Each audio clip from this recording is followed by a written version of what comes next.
Well, today we're looking at the clashes between the Americans and the Native Americans, and this is a very brief look at the Indian Wars, if you will. This is a fascinating period in American history, and unfortunately, we just don't have enough time to cover it thoroughly, but we're going to hit some of the major highlights. And if we get some time, perhaps in this next week or next week, we'll look at a couple of the more famous and legendary battles between the Americans as they're moving west and the Native Americans who were really already there. In the 1850s, Native Americans moved into reservations really to make way for white settlers. If you go back to the Homestead Act, what happened is the government wanted the western United States populated. Then with the advent of gold found in especially the Dakotas and out in Colorado, later on in the 1870s and so forth, you just saw an influx of get this out of here. You just saw an influx of settlers just flocking to the west. We looked at the push and pull reasons yesterday, but something had to be done with the Indian population, and the idea of a reservation came into play. This, kind of solved the problem for the settlers, but the Indians believed all the land was theirs, and as you would expect, they were not happy about this situation at all. They were given the land, and then a new treaty was set. The reservation was smaller, and you really take somewhat of a nomadic people and really turn them into farmers and people whose way of life was just really utterly destroyed. Well, we're going to look at some of the major, I hate to call them battles, but events as the West began to get settled. The massacre at Sand Creek, Colorado.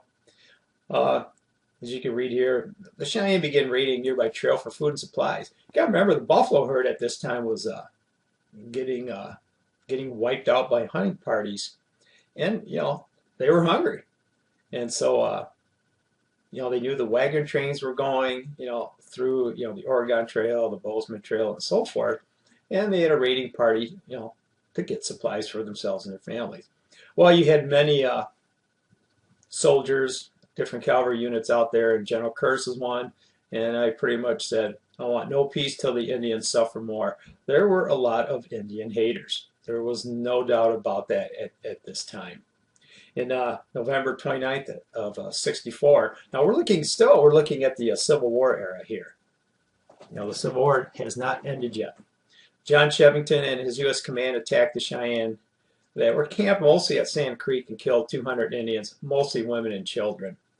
Quite often when these battles took place, the troopers went into the camps, and it was mostly the women and the children who suffered in these attacks. And again, so this is referred to as the Massacre at Sand Creek, Colorado. And as you can well understand, the Indians, as you would expect, when this would happen, would really show no remorse for the white settlers at all. Another one is, the Bozeman Trail was going through the hunting grounds of the Sioux, and of course there was talking to the government, as it is still today, failed. And the Native Americans massacred a command of U.S. troops. It was said that the Native American, the Indian mounted warrior on horseback, was some of the best cavalry that was ever encountered across all of modern warfare time. Well, the Indians here eventually signed the Treaty of Fort Laramie in 1868 and agreed to live on reservations along the Missouri River for protection and supplies. Well, what ended up happening, the supplies quite often did not arrive, or if they were poor quality, or the government agents took them and resold them. And as you can well imagine, these treaties and Indians living on the reservations, it just didn't work out very well. And many Indian leaders, Sitting Bull being one of those, really never signed the treaty, and he kept the conflict going. He would not go on the reservations, and he kept fighting for his people. Hopefully, we'll have some time to look at Custer's Last Stand. It's myth and legend. It's probably one of the more studied and books written about battles in all of United States history. If you ever get a chance to get out there in Montana, and it's a fascinating place to go to out there. It's almost church-like as you're walking around the battlefield. In the last few years, they put a very nice memorial into for the Sioux warriors that were there, and it's well worth the trip out there if you ever get a chance. Well, Custer wrote *A Search of Glory*, and Custer is said was looking for one great victory here to propel him to the presidency. He really was looking at greater promise, political promise, than just being a cavalry officer. And he made his name in the Civil War. Again, he was from Michigan, so it's always interesting when you talk about Custer. He's got the Michigan connection here. And he took his regiment, and it's the famous 7th Cavalry, the Gary Owens, if you will, and that cavalry regiment, the 7th Cavalry, is still in existence today. It's a part of an air cav unit based out of, I believe it is in Fort Campbell, Kentucky, if I remember correctly. Well, Custer took his regiment, and he won a few battles earlier, with overwhelming odds, in his favor. Well, he found the Sioux, and he thought he could do one great last charge and wipe them out. Well, the problem was he really underestimated the strength of the Native Americans. He did not know, or did not have the intelligence from his scouts to realize that there was really almost approximately 2,000 warriors in this camp here along the Little Bighorn River. He was marching for a few days, so his men and horses were exhausted, and maybe a military tactic which went wrong, he split up his regiments. And within 20 minutes, Custer and his men, about 200, were all dead. The only survivor of this battle at of Last Stand Hill was a horse. At least on the cavalry side, it was a horse named Comanche. And the Americans were outraged at the death of Custer and really demanded revenge.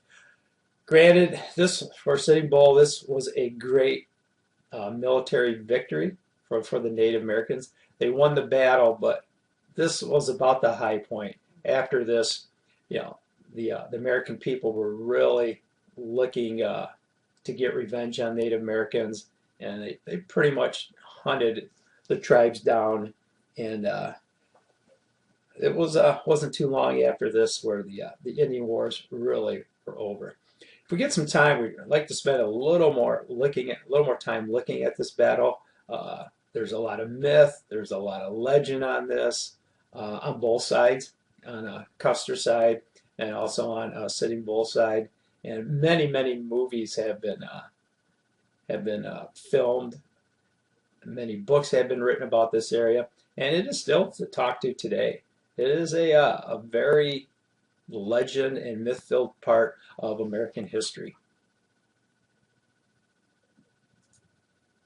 Well, as the battles went on after Custer, the Indians were pretty much hunted down. It was a war they weren't going to win.